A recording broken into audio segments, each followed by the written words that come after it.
Paolo Abilino, si Janine Gutierrez lang talaga ang mahal. Alam nyo, marami na rin talagang nakakahalata na wala naman talagang relasyon ang Kim Pao. Lagi kasing cold si Paolo Abilino sa mga interview nila ni Kim Chiu. Halatang napipilitan lang dahil nga sa mga fans ng Kim Pao. Sabi nga ng isang fans, halata naman na si Paolo ayaw niyang tawagin ang Kim Pao na love team. Screen partner lang daw. Naaawa lang ako kay Kim kasi siya madalas nakilig. Mabait pa naman si Kim Chiu, makakatagpo din siya ng higit pa kay Paolo. Si Paolo naman wag sanang magpa-obvious na walang gana. Kakalungkot kasi.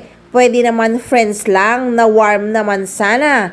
Ang dating niya laging cold lately sa interview. Meron ngang video si Paolo Abilino na talagang parang walang kagana-gana. Panoorin nyo guys.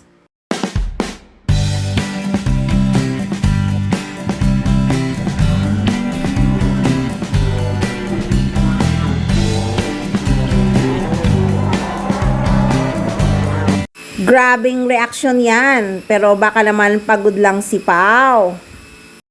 Pero nga sa vlog ni Christy Fermin, talagang sinabi rin nila na hindi daw talaga nakatutok si Paolo Abilino kay Kim Chiu. Social media na parang hindi ganon katutok si Paolo Abilino kay Kim Chiu.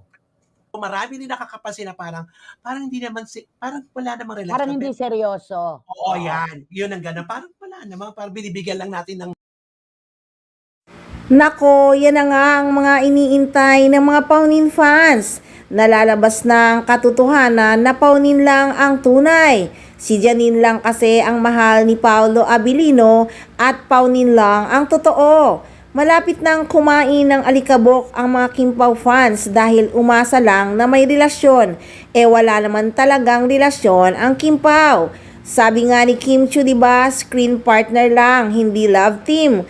Kaya si Nini lang ang magwawagi at it's time to shine dahil malapit nang ipalabas ang Lavender Fields. At take note ha, kontrabida dito si Janine Gutierrez. Kaya exciting talaga. Kaya subaybayan natin ang lahat ng mga detalye at updates ng Paonin. Kaya sumubaybay lang at huwag magsawang tumutok dito lang sa Maarteng Machika!